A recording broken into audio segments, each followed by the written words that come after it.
Hey guys, international break is nearly over. Yay! So, as there's no proper football, I'm going to be doing a players' ratings for the new signings that came in over the summer. So, let's get into it.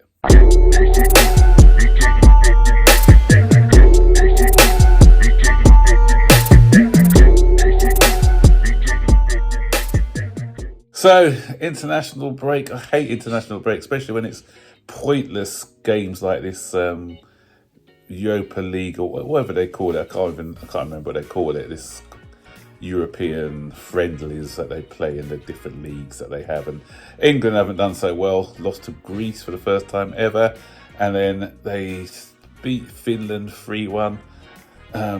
Cole Palmer got substituted for Madueke yesterday. Palmer didn't have a great game. Someone was telling me that he's a right winger. Think again. He's better in that number 10 position.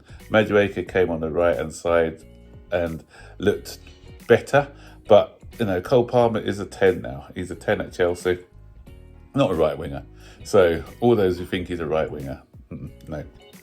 Anyway, let's go on to the new signings. And I'm going to be giving them ratings. I'm going to start from the lower ratings all the way to the number one. And so, for at the bottom, Marc Guéhi, he was a surprise signing from Barcelona over the summer. Some people thought it was a panic buy just in case we couldn't get another striker. He's shown that he's got potential, but he's not quite ready. And we all know it looks like he's not ready he probably needs a loan spell. Don't know why he didn't go out on loan, but to be starting or even coming off the bench, I just think he needs a couple more years. Great presser of the ball. He tries a lot hard. He's a hard worker, but box movement needs to improve. His shots, he's had a couple of times where he should have got the mark. That open goal we think about against Servette, and others little bits. But for me, still more work to be done on his game, and I'm going to give him a 5.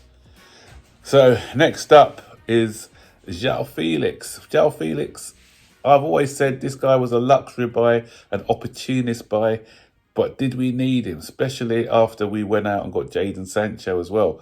And he was just somebody who, because we wanted Conor Gallagher and pure profit on our books, he was somebody who we thought, okay, we could do a deal with Atletico, so this Conor Gallagher deal will get pushed through. And he was okay in his first spell for us. A lot of people were raving about him. Thought he started off well, then he was a little bit indifferent. For me, he just needs to start doing the simple things. He's somebody, he'll do one or two things and you think, pleasing on the eye with some skills, but his work rate needs to be up. And he's all style, as I think I said it in one video before, all style, no real substance. I want to see a better output from him. Okay, we've seen some good moments, that delicious ball against Barrow to Nkunku being one of them. He scored a goal as well on his second debut for Chelsea when he against Wolverhampton Wanderers.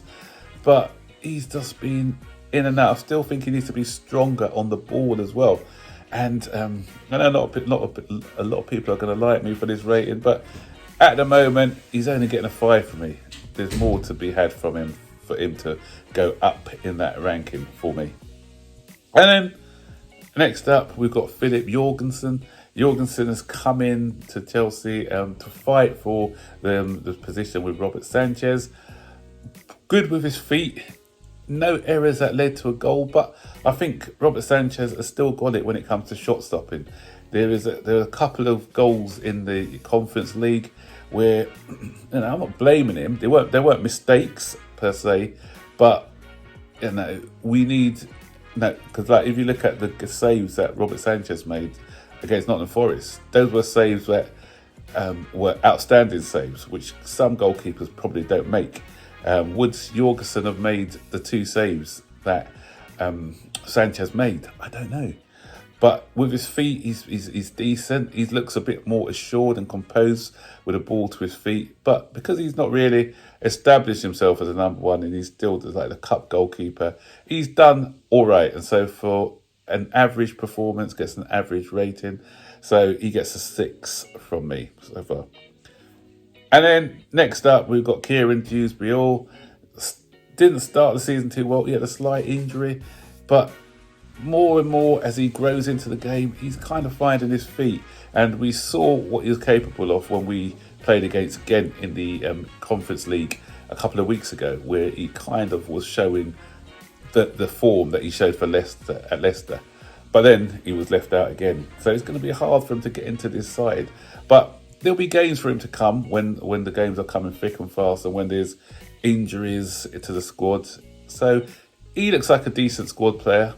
And I just think he can grow and grow into maybe as I said, probably won't be a starter for us, but to come off and fill in when necessary, then I think he can be relied on.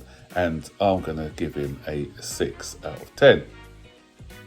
Next up, Pedro Neto. Pedro Neto, he started on the left when he came for Chelsea, not his proper position, but when he's moved to the right, he's seen a better player.